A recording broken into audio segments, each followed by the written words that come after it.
नमस्कार, स्वदेश न्यूज देख रहे हैं आप। मैं हूं आपके साथ राखी और बात करेंगे कांग्रेस का मास्टर स्ट्रोक। उत्तर प्रदेश में कांग्रेस ने 125 प्रत्याशियों की पहली लिस्ट जारी कर दी है। इनमें 50 महिलाओं के भी नाम शामिल हैं।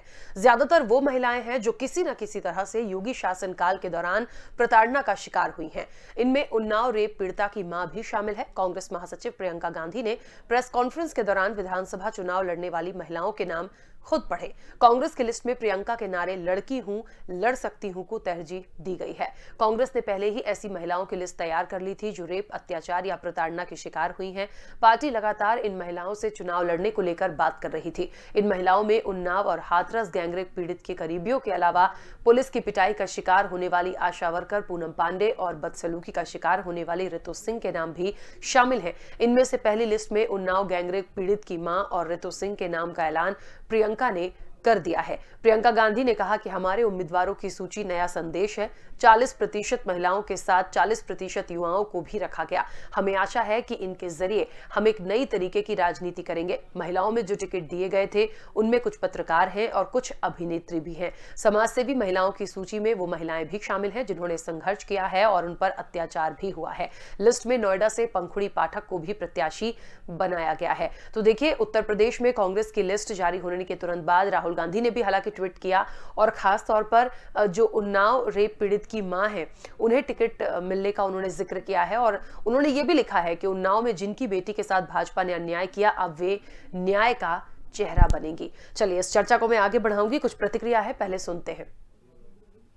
और मुझे बहुत खुशी और बहुत गर्व है कि ये सारी महिलाएं संघर्षशील हैं। कुछ आपने आप तो पहचानते भी होंगे, जैसे आराधना जी जो हमारी सीएलपी लीडर हैं, लुइस खुर्शीद जी जो कई बार चुनाव लड़ चुकी हैं। ऐसी महिलाएं हैं जो काफी बार चुनाव भी लड़ चुकी हैं और ऐसी भी हैं जो पहली बार अपने संघर्ष के लिए, अपनी विचारधारा के लिए चुनाव लड़ रही हैं। इसमें खास तौर से मैं आपको बताना चाहती हूँ कि हमारी उन्नाव की जो प्रत्याशी हैं, जो उन्नाव का बहुत बड़ा रेप का केस हुआ था, उनकी माता जी हैं आशा सिंह जी।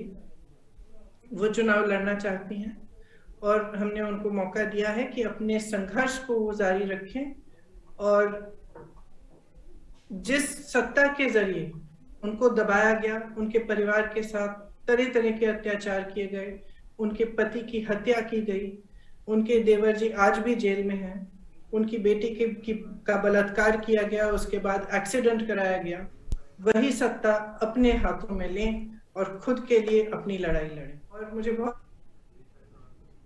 तो देखिए, आपने सुना 40% महिलाओं को आरक्षण की बात की जा रही थी, लेकिन जिस तरीके से पहले सूची आई है 125 में से करीब 50 महिलाओं को टिकट दिया गया है। और एक बात देखिए, वाकई में जो ठीक है, कहीं ना कहीं ठीक लग रही है कि ऐसे लोगों को चुना गया है जो वाकई में कहीं ना कहीं जिन्होंने बहुत अन्याय सहा है, बहुत परेशान हुए हैं, जिनका संघर्ष बहुत ज्यादा निश्चित तौर पर है। ऐसे लोगों को चुनकर कांग्रेस उनको सामने लाई है।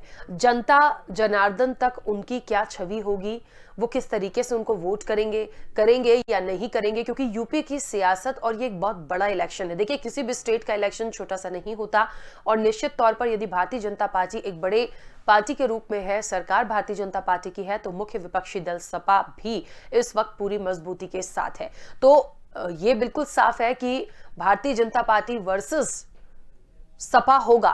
लेकिन जिस तरीके से कांग्रेस महिलाओं के लिए तमाम चीजें लाई है, लड़की हूं, लड़ सकती हूं का कैंपेन लगातार चलाया जा रहा था और जो टिकट्स दिए गए हैं उसमें कहीं ना कहीं एक पॉइंट को साफ किया गया है इस कैंपेन के जरिए कि महिलाओं और युवाओं को मौका देना कांग्रेस चाहती है और निश्चित तौर पर वो ये तमाम चीजें करके एक चीज को यहां पर साबित कर रही है। कितना सफल होगा, हम चर्चा की शुरुआत करेंगे। हमारे साथ कई मेहमान जुड़े हैं। सबसे पहले आपका परिचय करा दूं। भारतीय जनता पार्टी का पक्ष रखने के लिए साक्षी दिवाकर हमारे साथ जुड़ी हैं। साक्षी जी, बहुत स्वागत चर्चा में जुड़ने के लिए। सपा का पक्ष रखने के लिए सुमैया राणा हमारे साथ जुड़ी हैं। सुमैया जी, आपका भी बहुत स्वागत है। और कांग्रेस का पक्ष रखने के लिए रोशनी कुशल जायसवाल हमारे साथ जुड़ी हैं।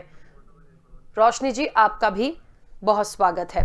चर्चा की शुरुआत में सबसे पहले रोशनी जी आपसे ही करना चाहूंगी। काफी कुछ कहा जा रहा था और वो होता हुआ भी दिख रहा है निश्चित तौर पर। अब आगे क्या रहा है? और निश्चित तौर पर एक बात और है, देखिए जो कहा जा रहा है बार बार कि भारतीय जनता पार्टी और सपा इन दो लोगों के बीच में मुकाबला है, लेकिन जो चीज आप लाए हैं, जो टिकट्स 50 महिलाओं को दिए गए हैं, निश्चित तौर पर कैसा फीडबैक है और क्या सोच रहे हैं कि वो जगह मिल पाएगी? नमस्कार। सबसे पहले आपके सभी दर्शकों को मैं कहना चाहती हूँ कि कांग्रेस पार्टी ने जिस तरह से लड़की हूँ लड़ सकती हूँ का नारा दिया और देश की जनता का भरपूर समर्थन मिल रहा है, उसके लिए सभी को बहुत बहुत धन्यवाद। और आलम ये है कि बाकी जितनी पार्टीज हैं, भारतीय जनता पार्टी की अगर बात कर लें, समाजवादी की बात कर लें, बसपा की बात कर लें, सभी पार्टी की महिलाएं अब ये सोच रही हैं कि काश हम भी कांग्रेस में होते। बस यही आलम है और ये हमारी सबसे बड़ी उपलब्धि है, क्योंकि महिलाएं जहां ये सोच के संतोष कर जाती थी कि चलो मुझे टिकट नहीं मिला क्योंकि मैं महिला हूं, महिलाओं को कहीं ना कहीं पीछे छोड़ दिया जाता था जहां टिकट की बात आती थी, जहां आरक्षण की बात आती थी। और कांग्रेस पार्टी 40% आरक्षण देकर महिलाओं को सशक्त बनाने का काम कर रही है। महिलाओं में जो आत्मविश्वास आया है वो सिर्फ और सिर्फ कांग्रेस पार्टी की देन है। महिलाओं में जो दृढ़ संकल्प आया है कि मैं भी कुछ कर सकती हूँ, वो सिर्फ और सिर्फ कांग्रेस पार्टी की देन है। और इसके लिए मैं कोटि कोटि धन्यवाद करती हूँ आला कमान का, प्रियंका गांधी जी का, जिन्होंने लड़कियों को सशक्त बनाने का काम किया, 40% आरक्षण देने की बात कही और जो कहा वो करके दिखाया। 403 विधानसभा सीट्स में से 125 सीटों का रिजल्ट आया है, जिसमें से 40% महिलाओं को टिकट मिली है, 40% युवाओं को टिकट मिली है, जो कि एक इससे पहले ये एक सपना था महिलाओं के लिए कि 40% महिलाओं को टिकट मिल सकती है कभी राजनीति में। तो ये करके दिखाया है कांग्रेस पार्टी ने। कांग्रेस जो कहती है वो करती है। भारतीय जनता पार्टी की तरह जुमला देने का काम कांग्रेस का नहीं है। और सपा की भी जितनी महिलाएं हैं जो अपने आप को कोस रही है कि मैं कांग्रेस पार्टी में काश होती, भाजपा की जितनी महिलाएं अपने आप को कोस रही हैं, तो यही हमारी उपलब्धि है कि कांग्रेस पार्टी जो कहती है वो करती है। और आज लड़की हूँ लड़ सकती हूँ का नारा पूरे देश में नहीं पूरे विश्व के लोगों में पहुंच रहा है और लोग भी कह रहे हैं कि अच्छा, इस बार महिलाओं की एक अलग भागीदारी है, महिलाओं को एक अलग ही रूप दिया है कांग्रेस पार्टी ने और महिलाएं ही अब तय करेंगी कि 2022 में किसकी सरकार बनेगी। ठीक है, चलिए मैं वापस आती हूँ। सुमैया जी, मेरी आवाज पहुंच रही है आप तक? सुमैया जी, मेरी आवाज पहुंच रही है? जी जी जी, सवाल रिपीट कर लीजिएगा। जी सुमैया जी, जिस तरीके से कांग्रेस ने जो कहा वो किया, मतलब ये बात देखिए, अभी रोशनी जी भी कह रही थी, या 40% आरक्षण की बात हो रही थी, यहाँ पर 125 लोगों की लिस्ट में 50 महिलाओं को लाए हैं सामने और प्रत्याशी के रूप में, और मुख्य रूप से वो सब नाम भी हैं जिन्होंने कहीं ना कहीं एक प्रताड़ना झेली है या बहुत संघर्ष किया है। तो निश्चित तौर पर देखिए, एक सिंपैथी, सहानुभूति जिसको हम कहते हैं, वो होती ही है लोगों के बीच में। तो कहीं ना कहीं शायद हो सकता है कि इन्हें जनता एक मौका दे, लेकिन इसके साथ और भी बहुत सारी चीजें हैं और ये भी बिल्कुल साफ है कि जो बार बार कहा जा रहा है कि जो टक्कर है वो बीजेपी और सपा की है, लेकिन फिर भी मुझे लगता है महिलाओं को यदि कांग्रेस इस तरह से लेकर आई है तो शायद एक अलग कुछ चीज यूपी में दिखेगी। बिल्कुल, देखिए एक्चुअली ये जो कांग्रेस का जो लिस्ट आई है और उसमें जिस तरीके से महिलाओं को मुख्य रूप से ज्यादा तादाद में दिया गया है, और खासकर अभी आपने कहा उन महिलाओं को जो किसी न किसी प्रताड़ना को झेल के आएंगे, मैं इसका स्वागत करती हूँ और ये एक अच्छा कदम है कांग्रेस का। लेकिन साथ में बात यहाँ पर यह है कि जिस पार्टी को निकले हुए 30 साल के आसपास हो गया हो और उसके बाद जमीन पे कहीं दिखाई न दे रही हो पार्टी, एक ऐसे आंदोलनों के रूप में आ गई है जिससे हाथरस था ये वो बात। यहाँ पर यह है कि कांग्रेस के पास ये एक मौका था कि जहाँ पर वो ये गेम खेल सकती थी, क्योंकि आवेदकों की कमी है। अगर आप समाजवादी पार्टी की बात करें तो आपको यकीन नहीं आएगा कि आवेदकों की संख्या क्या हो सकती है।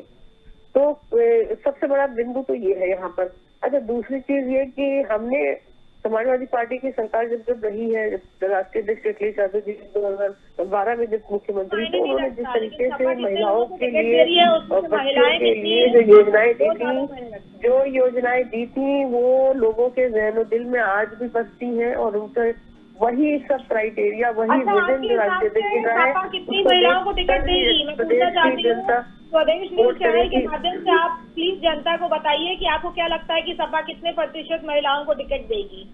देखिए, आपकी लिस्ट आज आ गई है, आज से कल तक में यकीनी तौर पर समाजवादी पार्टी की भी पहली लिस्ट आ जाएगी। आप अभी बताइए कि आप इतनी जल्दबाजी में है कि महिलाओं को कितना सम्मान मिलेगा, सपा में कितना सम्मान मिलेगा? महिलाओं का सम्मान तो बात मत करिए, आपके मंच पर से प्रदेश की उपाध्यक्ष को उतार दिया जाता है धक्का देके।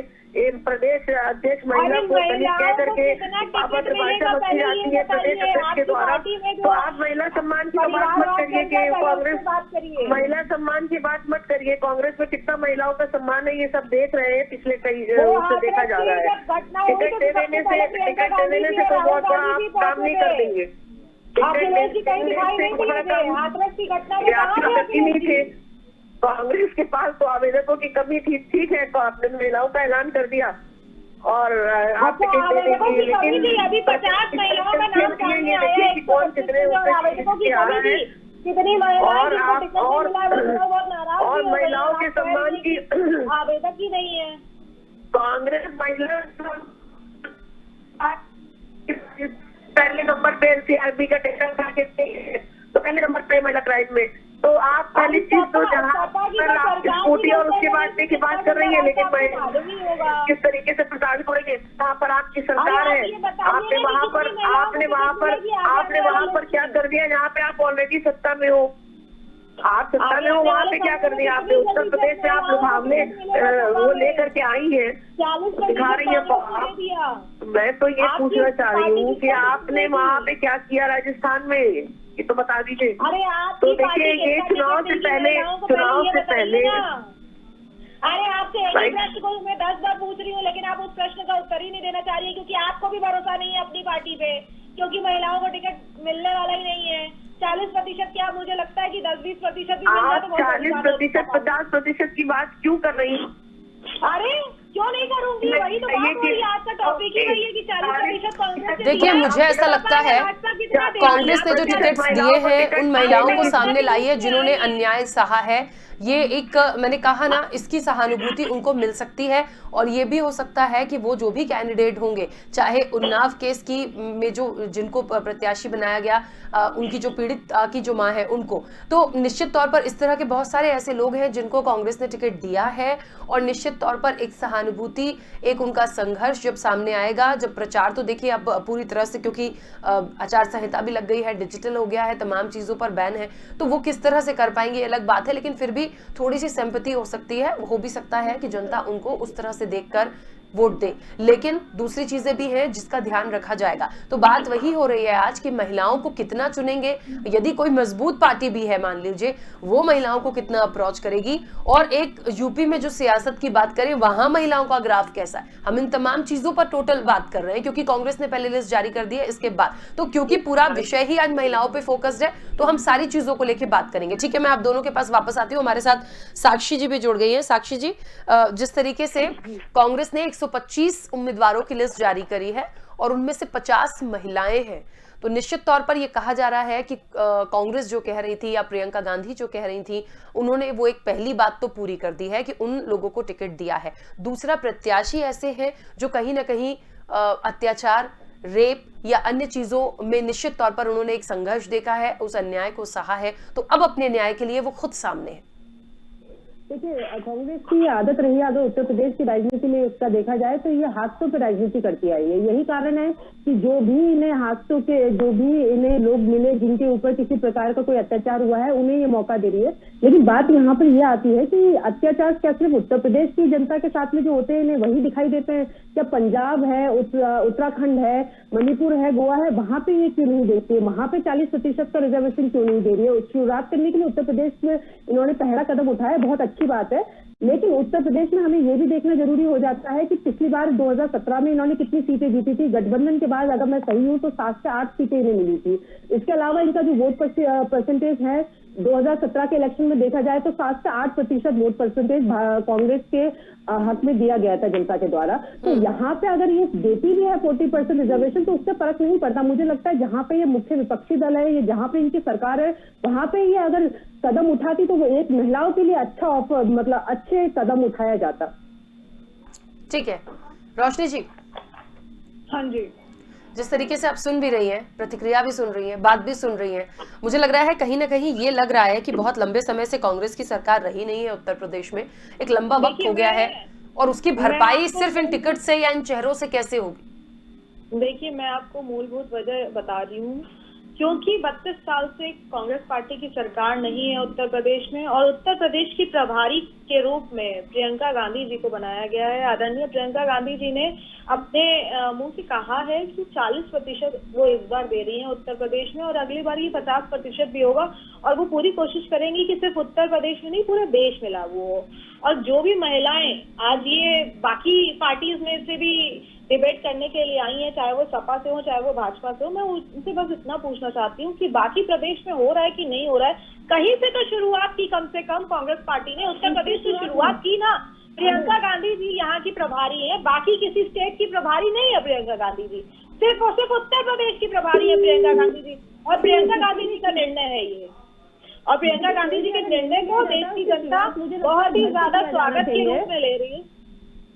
हाँ जी, देखिए किसी भी चीज की शुरुआत होती है तो उसे घर से शुरुआत की जाती है। तो मैं बताना चाहूंगी कि भारतीय जनता पार्टी ने आज से नहीं, बहुत समय पहले से 33% का रिजर्वेशन महिलाओं के लिए आरक्षित किया गया है। ये चीज आप कांग्रेस में देखने को नहीं मिलेंगे। वहाँ पे 2 महिलाएं हैं जो कि प्रमुख हैं, उसके अलावा तीसरी कोई महिला का नाम आप नहीं सुन पाएंगी। तो अगर उन्हें बदलाव लाना ही तो अपने ऑर्गेनाइजेशन से भी शुरुआत करें, उन्हें भी वहाँ पे भी मौका दिया जाए, उन्हें भागीदारी वहाँ भी मिलनी चाहिए। और अगर आप कैबिनेट, अगर महिलाओं को सशक्त करने की बात ही हम लोग कर रहे हैं, उनकी भागीदारी की बात कर रहे हैं, तो भारतीय जनता पार्टी का अच्छा कोई एग्जाम्पल हो ही नहीं सकता, क्योंकि भारतीय जनता पार्टी ने जिस प्रकार से जिस तरह से आपको स्वागत करना चाहिए आप उस तरीके से स्वागत करिए, लेकिन भ्रमित करने के लिए ये फैसला लिया गया है। जिस राज्य में 5 से 6 MLA आपके जीते हुए हैं, आप सिर्फ उसी राज्य में ये ऑफर दे रही है, इसलिए भ्रमित करने के लिए हो रहा है ये ऑफर। अगर आप सबके लिए देती तो मैं भी स्वागत करती, महिला होने के नाते मुझे भी बहुत अच्छा लगता है, लेकिन कोई भी पढ़ी लिखी महिला बता सकती है कि आप भ्रमित करने के लिए कर रही है। आप मुझे ये बता दीजिए, किसी भी चीज की शुरुआत घर से होती है। आपके ऑर्गेनाइजेशन में कितने प्रतिशत आरक्षित है महिलाएं? आप किस प्रदेश की रहने वाली हैं? मैं उत्तर प्रदेश की रहने वाली हूँ। तो आपको उत्तर प्रदेश से मतलब होना चाहिए। मुझे लग रहा है कि अभी फिलहाल जहाँ से स्टार्टिंग हुई है, मुझे ये देखिए, महिला होने के नाते हर जगह से मतलब होना चाहिए, सिर्फ उत्तर प्रदेश में। मुझे ये भी मालूम है ना स्थिति क्या है कांग्रेस की उत्तर प्रदेश में। मैं उत्तर प्रदेश की हूँ और मुझे स्थिति मालूम है कांग्रेस की क्या है। तो मैं चाहती हूँ कि जहाँ थोड़ी बेहतर स्थिति में है कांग्रेस, वहां पर ये ऑफर दे तो शायद ज्यादा महिलाएं हमारी चुन के MLA बन पाएंगी या MP बन पाएंगी आने वाले समय पे। तो जो भ्रमित करने के लिए राजनीति की जा रही है उत्तर प्रदेश में, हम सब जानते हैं कि प्रियंका गांधी जी कब तक उत्तर प्रदेश आती है, जब तक कोई हादसा आता है उसका राजनीति करने के लिए उत्तर प्रदेश में मौजूद होती थी।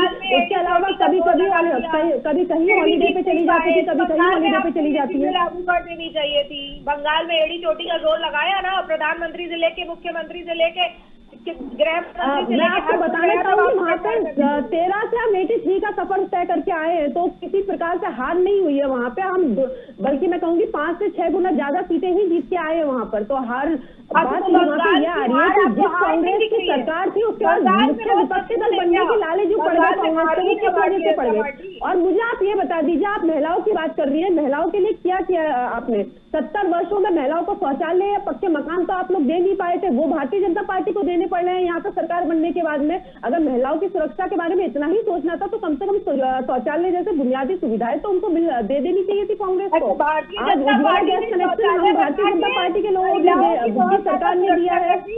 महिलाओं के साथ जो अत्याचार हो रहे हैं वो भारतीय जनता पार्टी कर रही है। 70 वर्षों बाद कई गाँव के कई मजलों के अधिकार तो भारतीय जनता पार्टी ने मिटाया है।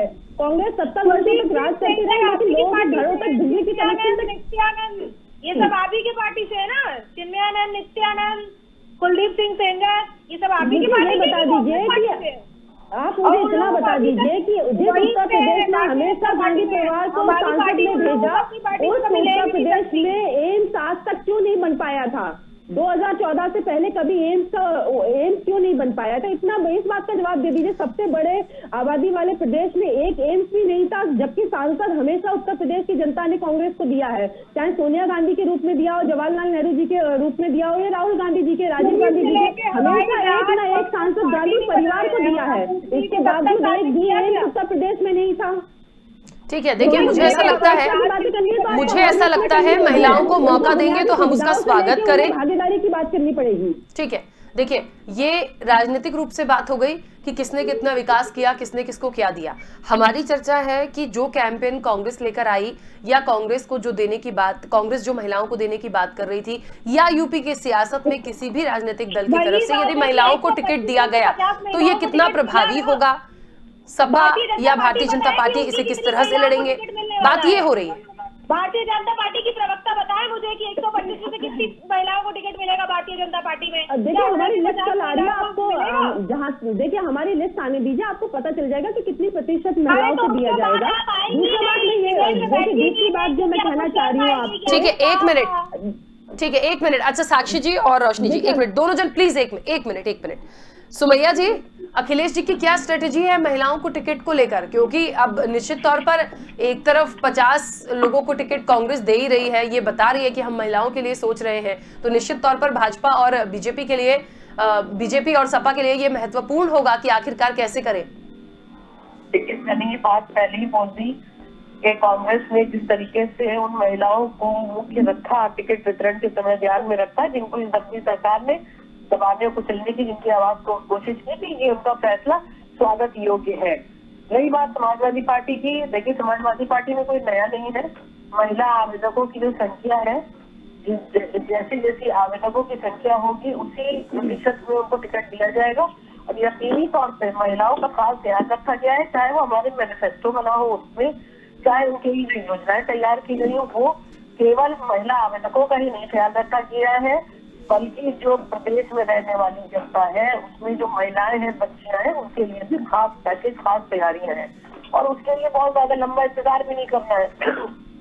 लेकिन एक बात और है सुमैया जी, देखिए मैं ये बात इसलिए यहाँ उठा रही हूँ क्योंकि कुछ प्रत्याशी ऐसे हैं जिन्होंने बहुत दर्द सहा है और वो निश्चित तौर पर एक न्याय का चेहरा बनकर सामने आ रहे हैं, तो ना जाने वो क्या क्या बातें और कौन कौन सी बातें जनता के बीच तक पहुंचाएंगे। वैसे तो जनता जानती ही है, चाहे उन्नाव केस की बात हो, चाहे हाथरस की बात हो, चाहे दूसरी रेप पीड़िताएं हो या कोई भी हो, तो जो अन्याय हुआ है वो निश्चित तौर पर बोलेंगे क्योंकि उन्हें किसी का डर नहीं है। हाँ बिल्कुल, जनता फैसला करेगी और जल्द वो वक्त आ चुका है, और जितना फायदा उससे कांग्रेस को होता है, क्या करती है, आने वाला वक्त बताएगा। लेकिन समाजवादी पार्टी के साथ पूरा प्रदेश है, पूरे देश की, चाहे महिलाओं हो, बच्चे हो, किसान हो, मजदूर हो, कोई भी तबका हो, वो उनके साथ खड़ा हुआ है और समाजवादी पार्टी उनके साथ खड़ी हुई है, हमेशा की तरह। निश्चित तौर पर सरकार बनाएगी। ठीक है रोशनी जी, अब अपनी बात रखिए। देखिए मैं इतनी देर से प्रश्न पूछ रही हूँ सपा और भाजपा से कि उन्हें क्या लगता है कि भाजपा और सपा में कितनी महिलाओं को टिकट मिलेगा, लेकिन अभी तक किसी भी प्रवक्ता ने मुझे इस चीज का उत्तर नहीं दिया है। और आप चाहे जितना भी बातों को घुमा ले, मुझे पूरा यकीन है कि कहीं ना कहीं आप लोग भी डरे हुए हैं। आप लोगों को भी अपनी पार्टी पे भरोसा नहीं है कि आपकी पार्टी कितनी महिलाओं को टिकट देगी। जहां कांग्रेस पार्टी इतना बड़ा डिसीजन लेके आई है, जो कहा था वो किया, अपनी बातों को पूरा किया, अपने वादे को पूरा किया, और वही सपा और भाजपा ये तय ही नहीं कर पा रही है कि उन्हें कितनी महिलाओं को टिकट देना है।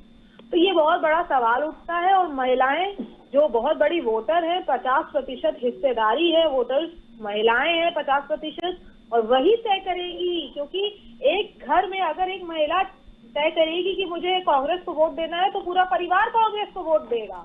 उसी तरह 2022 का चुनाव हो चाहे 2024 का चुनाव हो, महिलाएं ही डिसाइड करेंगी। और महिलाएं अब अपनी नेता चुन चुकी हैं, आदरणीय प्रियंका गांधी जी को चुन चुकी हैं, और कांग्रेस पार्टी को, कांग्रेस के हाथ को मजबूत करने के लिए अपना कदम बढ़ा चुकी है। और आगे आने वाले चुनाव में इसका बहुत बेहतरीन रिजल्ट सामने आने वाला है। जी देखिए, जो हो चुका है, कांग्रेस भी उसी बात पे बात कर रही है कि आज 125 लोगों की लिस्ट जारी हुई थी, उसमें से 50 महिलाएं हैं। हमारी लिस्ट जब जारी हो जाएगी तब हम उस चीज का जवाब देंगे। लेकिन जो हो चुका है, पहले मैं वो बताना चाहूंगी कि भारतीय जनता पार्टी ने महिलाओं के लिए क्या क्या किया है। अभी पंचायत चुनाव का ही आप ले लीजिए, 67 हम लोग ने जीती थी 75 में से, उसमें से 40 महिलाएं हैं, जो आज तक का सबसे बड़ा रिकॉर्ड है। और अगर आप 33% का जो रिजर्वेशन की बात करती है उससे कहीं गुना ज्यादा है। तो आज अगर हमारे पास 40 पंचायत की महिलाएं पंचायत अध्यक्ष है, तो भारतीय जनता पार्टी की मैं बता रही हूँ कि 40 महिलाओं को मौका दिया है जिला पंचायत अध्यक्ष बनने का। आप सुन लीजिए, देखिए आप बोल रही थी, मैं भी सुन रही थी। इसके अलावा जो जो कार्य हमने किया है मैं वो बताना चाहूंगी। अगर पहली बार